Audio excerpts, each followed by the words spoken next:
أعوذ بالله من الشيطان الرجيم.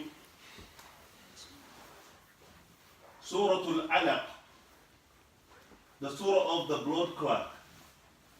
Alaq, blood clot. So this alaq is out of a man's sperm. When the sperm gets into the womb of the female, it would remain in the womb for 40 days as a sperm, not changing. Then after that 40 days, it will change to become blood clot. Thicker blood, very thick blood that roll like a ball, just small, very tiny. It's just drop of sperm that get into the egg of the female. It stick with it as liquid of sperm. No change in color, no change in smell, nothing but as a sperm the way it get in for 40 days. After 40 days, it will turn to become thicker blood. That's what this alaq mean. Thicker blood. This blood, it will stay as a blood for 40 days also. And after that 40 days, it will change to become piece of meat, from blood to become meat. Fertilization change this way. 3 different occasions. 40 times 3. How much is? 120 days. When the 120 days is complete, Allah will send the angel down into that woman's womb. Until then, it was not a human. So during that time, if you take any medicine that's supposed to avoid your pregnancy, you are not sinful during that time because it's not soul in the body yet. In 120 days.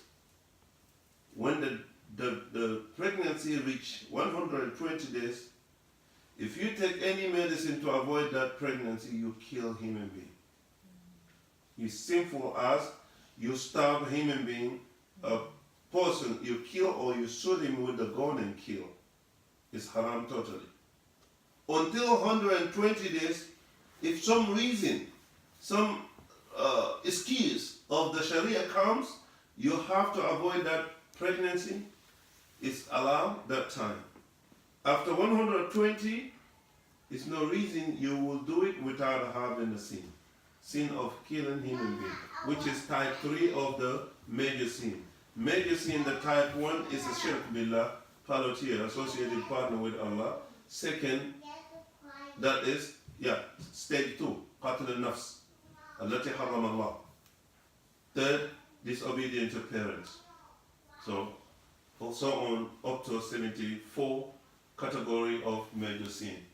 So that alaq, when the 120 days is complete, Allah will send the angel to bring the soul and put the soul into that baby, a becoming baby. Now we don't know if it's going to be boy or girl. No one knows. No doctor knows. No camera can see that because it's not created yet to become as a gender of baby that you can see is a male or female. Until then, no one knows what is in the womb of that woman except Allah. And that 120 days is complete. Allah sent this angel to come and put the soul in the womb of that woman's baby, and the baby become to start moving. Even that time, the parent, the mother, cannot feel that moving. It have a soul. But it's like when you go to the sea, you see smaller, tiny fish in the water. It look like fly.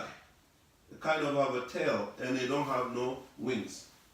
It's like that. Very tiny.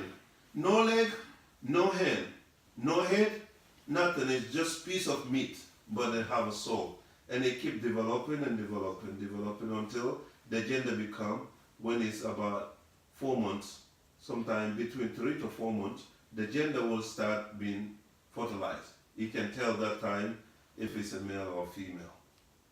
So this 120 days when it's complete, that angel Allah will send down to come and put a soul in the womb of that woman to the baby. And Allah will tell to write 4 category of that person's life. This is what called the qadr. Qadr, decree. Things that is destiny. Things that are called destiny. One is Allah will decide how many days this baby will be alive until he or she die. Allah will tell the angel to write that down. When he comes, that angel come and put soul in the baby. Allah will tell the angel the baby is supposed to live 100 years when he or she born. No matter what, that person will live up to 100 years.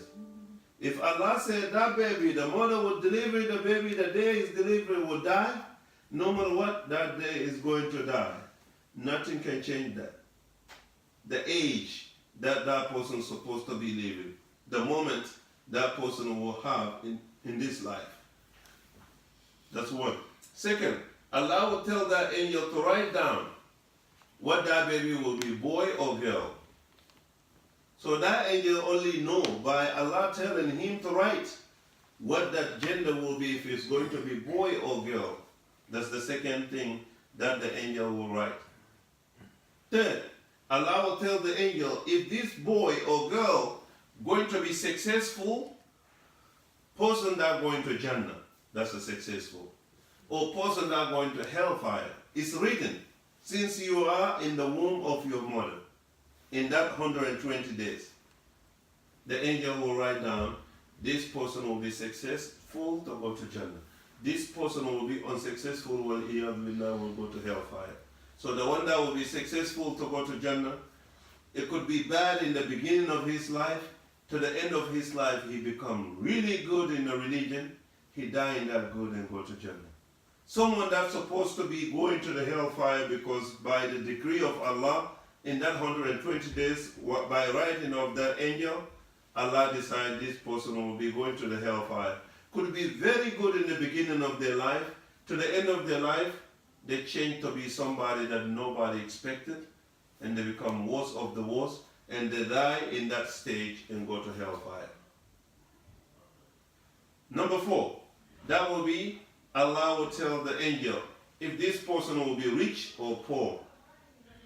So if Allah write down that you're going to be rich, no matter what, you're going to be rich.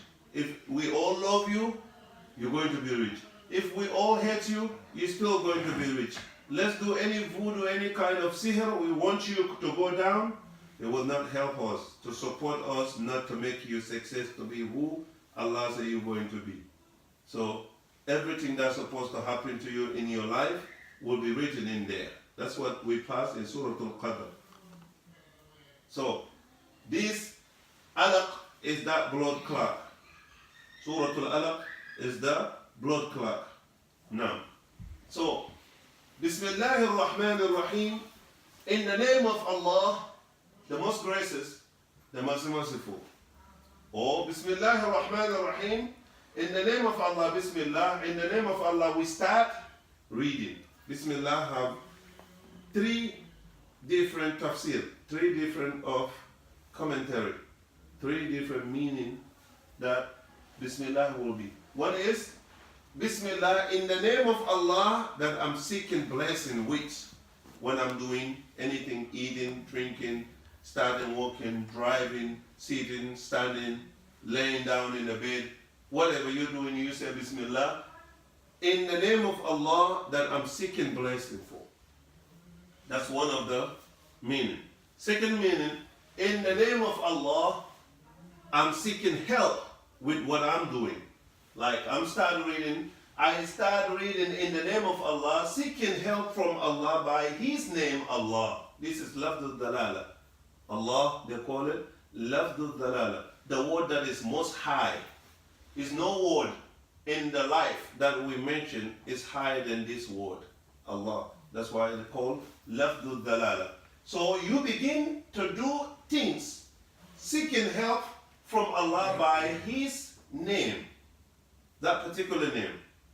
Another way again, in the name of Allah, Bismillah, I'm seeking a protection from any evil that I am concerned of. So you say that with anything is blessed.